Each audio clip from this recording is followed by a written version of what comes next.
Hello everyone, welcome and welcome back to my channel. So इस video में मैं share करने वाली हूँ मेरे ड्रॉप ईयर्स में किए गए 10 मिस्टेक्स के बारे में, जिसकी वजह से मैं खुद एक मिस्टेक बन के रह गई। सो अगर आप होम ड्रॉप ले रहे हो या फिर आपने एक साल ले लिया है तो ये वीडियो आपके लिए बहुत हेल्पफुल होने वाली है, तो लास्ट तक बने रहना। सो मैं किसी को ब्लेम नहीं करी, ना एनटीए को, ना एग्ज़ाम को और ना ही लक को, क्योंकि मेरे बहुत सारे मिस्टेक्स रहे जिसकी वजह से आज मैं इस पोजीशन पे हूँ और जिसका रिग्रेट मुझे बहुत सताया जा रहा है। बट अगर मेरे मिस्टेक्स से अगर आपने सीख के अपने आप को इम्प्रूव किया तो मुझे बहुत बेटर फील होगा कि मेरे मिस्टेक्स की वजह से किसी को तो फ़ायदा हो। तो मेरा पहला मिस्टेक है lack of giving test and lack of serious test analysis. मैंने बहुत ही कम टेस्ट दिए थे, जिसके एक्सक्यूज़ मैंने बहुत बताए थे कि मैंने क्यों टेस्ट नहीं दिया था। बट मैंने जितने भी टेस्ट दिए उसको भी मैंने सीरियसली एनालाइज नहीं किया था, जिसकी वजह से मुझे बाद में मैं जो गलतियाँ कर रही थी वो मैं एग्ज़ाम हॉल में भी रिपीट करके आ गई। तो अगर आप टेस्ट दे रहे हो तो उसको बहुत अच्छे से एनालाइज़ करो कि आपका कौन सा क्वेश्चन क्यों मिस्टेक हुआ है, सिली मिस्टेक था या फिर कंसेप्चुअल मिस्टेक था, आपका कौन सा टॉपिक वीक है, कौन सा टॉपिक स्ट्रॉन्ग है, एंड आपने कौन से क्वेश्चंस अटेम्प्ट नहीं किए एंड कौन से क्वेश्चंस आपने अटेम्प्ट किए, और उन सब का अच्छे से एनालाइज़ करो। एंड कोई कोई क्वेश्चंस होता है कि जो आप तुक्के मार के सही कर दो, तो उसका भी अच्छे से डिटेल एनालाइज़ करो। तो टेस्ट अच्छे से दो एंड उसका बहुत अच्छे से एनालाइज़ करो। दूसरी गलती है लैक ऑफ प्रिसिशन। तो मैं क्वेश्चन जो है वो बहुत जल्दी पढ़ लेती थी and assertion reason statement based question में एक एक वर्ड जो है वो बहुत मैटर करता है। बट मैं जल्दी पढ़ने की वजह से बहुत सारे क्वेश्चन जो है वो आते हुए क्वेश्चंस भी मैं गलत करके आ जाती थी। तो आप सबको उसका बहुत अच्छे से ध्यान रखना है कि पहले आप जब भी टेस्ट दे रहे हो तो आप ऐसा देखो कि आप कितने सही कर रहे हो, क्योंकि अगर आपने एक भी क्वेश्चन गलत कर दिया तो नीट में क्या होता है कि वो बहुत मैटर करता है। एक एक क्वेश्चन की वजह से आपका रैंक जो है वो बहुत ज़्यादा इन्फ्लेट कर जाती है, और कई कई बार तो ऐसा होता है कि सिर्फ एक क्वेश्चन गलत होने की वजह से सिलेक्शन नहीं होता है। तो मेरा बहुत बार ऐसे बॉर्डर लाइन तक मार्क्स जाता था। तो उसको मैं बहुत अच्छे से जानती हूँ। नीट सिर्फ एक नॉलेज का एग्ज़ाम नहीं है, एक्यूरेसी उसमें बहुत ज़्यादा मैटर करता है एंड उसके साथ ही प्रिसिशन भी। मेरी तीसरी जो गलती है वो है लैक ऑफ कंसिस्टेंसी। तो ये मेरी सबसे बड़ी वीकनेस में से आती है, क्योंकि मैं कंसिस्टेंसी बिल्कुल भी मेंटेन नहीं कर पाती। कई कई दिन तक मैं 10-12 घंटे तक पढ़ लेती हूँ, बट उसके बाद 2-3 दिन तक मेरा बिल्कुल भी पढ़ाई नहीं होता था, बिल्कुल मोमेंटम लॉस हो जाता था। मुझे ऐसा लगता था कि एक प्रोडक्टिव डे आएगा जिसमें मैं सब कुछ कवर कर लूँगी, बट ऐसा कुछ नहीं होता है। आपको रोज़ पढ़ना चाहिए, चाहे आप 8 घंटा पढ़ो या फिर 6 घंटा पढ़ो, लेकिन रोज़ डिसिप्लिन से कंसिस्टेंसी से पढ़ाई करो, जो कि बहुत इंपॉर्टेंट चीज़ है। तो 4 साल घर पे रह के मुझे ये बात तो बहुत अच्छे से रियलाइज़ हो गया कि कंसिस्टेंसी जो है वो मोटिवेशन से भी बहुत ज़्यादा पावरफुल होती है। तो आप लोग ट्राई करना रोज़ कंसिस्टेंटली पढ़ने के लिए।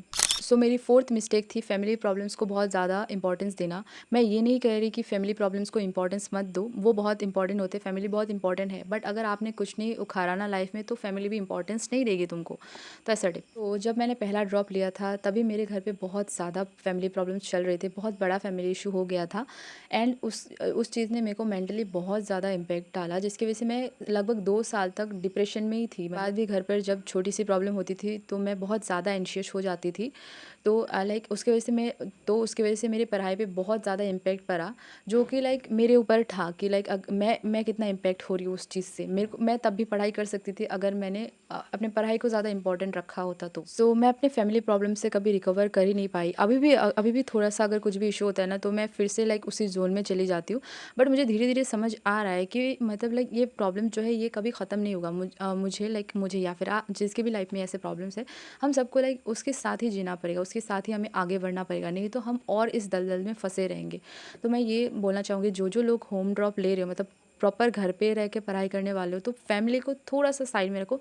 एक साल के लिए थोड़ा सा सेल्फिश बनो, क्योंकि 1 साल देने के बाद अगर आपको अच्छा कॉलेज मिल जाता है ना तो फैमिली को बहुत ज़्यादा सपोर्ट कर पाओगे एंड ये इश्यूज़ भी धीरे धीरे ख़त्म होते जाएंगे। फिफ्थ मिस्टेक ये थी कि मैं हर वक्त अपने जर्नी को दूसरों से कंपेयर करती थी। कोई मेरे साथ जो पढ़ता था वो अपना बीएससी कंप्लीट कर चुका था, कोई इंटर्नशिप कर रहा था, कोई एमबीबीएस कर रहा था, कोई इंजीनियरिंग कर रहा था, एंड हर वक्त किसी ना किसी का स्टेटस स्टोरी देख के मैं ये सोचती थी कि मैं तो अभी भी प्रिपेयर कर रही हूँ, एंड जबकि उनके लाइफ में भी अलग स्ट्रगल रही होगी, बट मुझे ऐसा लगता था कि सबके लाइफ बहुत हैपनिंग चल रही है एंड मैं ही बस चार दीवारी के अंदर बैठी हूँ। एंड उसकी वजह से मैं बहुत टू मच ओवर थिंकिंग करती थी, जिसकी वजह से मेरी पढ़ाई पे बहुत ज़्यादा इम्पैक्ट पड़ा। कंपैरिजन कभी मेरी मोटिवेशन तो नहीं बढ़ाता था, ये सिर्फ मेरी सेल्फ कॉन्फिडेंस को ही लो करता था। तो आप लोग जितना हो सके दूसरों से खुद को कंपेयर मत करना। हर किसी के लाइफ का टाइमलाइन जो है वो अलग होता है। मेरी 6th मिस्टेक है फिज़िकल हेल्थ को इग्नोर करना। तो मैं पूरे 4 साल बस पढ़ाई करती रही, जबकि मैंने पढ़ाई उतना कभी किया भी नहीं था। बट मैंने ना तो प्रॉपर एक्सरसाइज़ किया, ना तो प्रॉपर वाटर इनटेक कंप्लीट किया, ना प्रॉपर स्लीप शेड्यूल का भी बहुत बुरा हाल था मेरा इन 4 सालों में। जिसकी वज़ह से मेरा फ़िज़िकल हेल्थ जो है वो एग्ज़ाम से पहले हमेशा ख़राब ही होता रहता था। बट इससे पहले मेरा कभी ऐसे सीवियर बीमार नहीं पड़ी मैं एग्ज़ाम से पहले, बट इन 4 सालों में मैं बहुत ज़्यादा ऐसे, जब भी एग्ज़ाम होता है उससे कुछ दिनों पहले ही मेरा बीमार पड़ना तो मैंडेटरी था ही।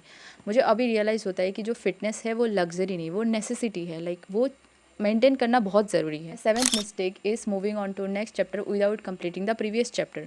तो फिजिक्स केमिस्ट्री में क्या होता है कि पहला जो लेक्चर होता है 1 एंड 2 वाले लेक्चर्स, वो काफ़ी ईजी होते हैं एंड उधर बेसिक्स कराते हैं, तो वो करने में बहुत इंटरेस्टिंग लगता है। तो मैं जब तक पहले लेक्चर जैसे कि 1 से लेकर 3, 4, 5th लेक्चर तक मैं जब तक करती हूँ, तब तक क्या होता है कि टीचर जो है वो पूरा चैप्टर कंप्लीट कर लेते हैं।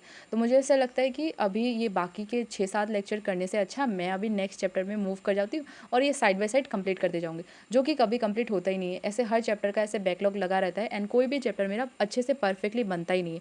ना मैं उन चैप्टर का प्रीवियस ईयर क्वेश्चन कर पाती हूँ, बिकॉज़ मैंने चैप्टर कंप्लीट ही नहीं पढ़ा था। तो ऐसे मेरे हमेशा तो ऐसा मेरा हमेशा होता था। तो मेरे सारे चैप्टर्स के पहले 1-2 लेक्चर जो है वो बहुत अच्छे से याद रहता था, बट क्वेश्चंस तो इंट्रोडक्शन वाले पार्ट से तो नहीं आते हैं। 8th मिस्टेक इस रिवीजन को बहुत ज़्यादा अंडररेटेड रखना, और ये मैंने बहुत बार बोला होगा शायद कि मैं रिवीजन को बहुत ही कम प्रायोरिटी देती थी। तो क्या होता है कि मुझे रिवीजन करने में बहुत आलस आता था एंड मुझे ऐसा लगता था कि ये मैं बाद में रिवाइज़ कर लूँगी, उससे अच्छा मैं कुछ नया चैप्टर कंप्लीट कर लूँ, जो कि सबसे ज़्यादा वाहियात डिसीजन है मेरा। आप लोग भी ना जो चैप्टर्स आपने कंप्लीट किए वो बहुत अच्छे से कंप्लीट कर लो, सो दैट उससे जो भी क्वेश्चन आए वो आप अच्छे से करके आ पाओ। वो चीज़ मैं बायोलॉजी के लिए करती थी, जूलॉजी बॉटनी के लिए करती थी, बट फिजिक्स केमिस्ट्री के लिए मैं वो चीज़ कर ही नहीं पाती थी। मेरे फिजिक्स केमिस्ट्री के मार्क्स देख के ऐसा लगा होगा कि इसने कभी फिजिक्स केमिस्ट्री पढ़ा ही नहीं होगा, बट ऐसा नहीं है। कि मेरे पता है फिजिक्स केमिस्ट्री के मेजोरिटी चैप्टर्स के नोट्स बने हुए हैं, बट मैं कोई भी क्वेश्चन अटेम्प्ट ही नहीं कर पाती हूँ, बिकॉज मैंने रिवीजन ही नहीं किया होता है अच्छे से। 9th मिस्टेक है बहुत ज़्यादा इमोशन डिसीजन लेना। तो क्या होता है कि कभी-कभी हम लोग बहुत ज़्यादा मोटिवेटेड फ़ील करते हैं, कोई मोटिवेशन वीडियो देख लिया, कोई टीचर्स ने मोटिवेशन दे दिया, तो ज़्यादा मोटिवेशन में बहुत ऐसे टारगेट सेट कर लेती हूँ कि मुझे ये करना है, ये चैप्टर्स पूरे वीक में कंप्लीट करना है, मंथ में कंप्लीट करना है, ये सब मैं टारगेट्स बना लेती हूँ, जबकि उसका मैं आधा भी कंप्लीट नहीं कर पाती थी, क्योंकि मेरा उतना कैलिबर है ही नहीं। मैंने वो तो मोटिवेशन में बनाया था, तो जब मैं वो चीज़ें कंप्लीट नहीं कर पाती थी, तो मुझे और ज़्यादा डिमोटिवेशन होता था, जिसकी वजह से मैं बिल्कुल ही पढ़ नहीं पाती थी।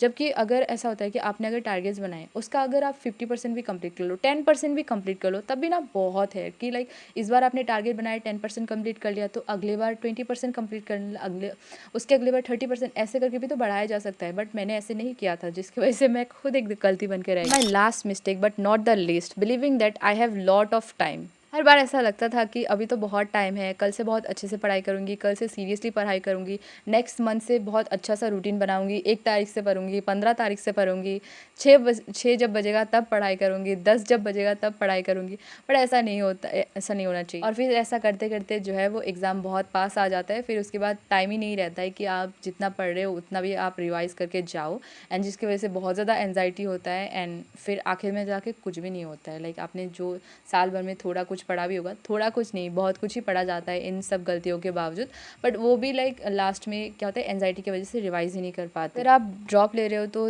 ये दिमाग में रखना कि ऐसे मिस्टेक्स हो सकते हैं आपसे भी। अभी आप जब कर रहे होगे तो आपको मे बी रियलाइज़ ना भी हो, एंड अगर रियलाइज़ हो भी तो भी आप इम्प्रूव ना कर रहे हो। बट देखो मैं अभी बहुत ज़्यादा रिग्रेट कर रही हूँ कि मैंने अगर 4 साल में ना, अगर 1 साल भी बहुत अच्छे से मेहनत किया होता तो मैं बहुत अच्छे जगह पे होती। मैंने उतना मेहनत नहीं किया, मैंने उतना सेक्रीफाइस नहीं किया है, तो मैंने जितना मेहनत किया था, जितना सेक्रीफाइस किया था, उसकी कोई वैल्यू नहीं रही है आज के डेट पे। सो मैं यही बोलूँगी कि बहुत अच्छे से पढ़ाई करो एंड 1 साल अपना दे दो, एंड बाकी सब भगवान भरोसे। और मैं मिलती हूँ आपको नेक्स्ट वीडियो में। Bye bye, thank you so much for watching.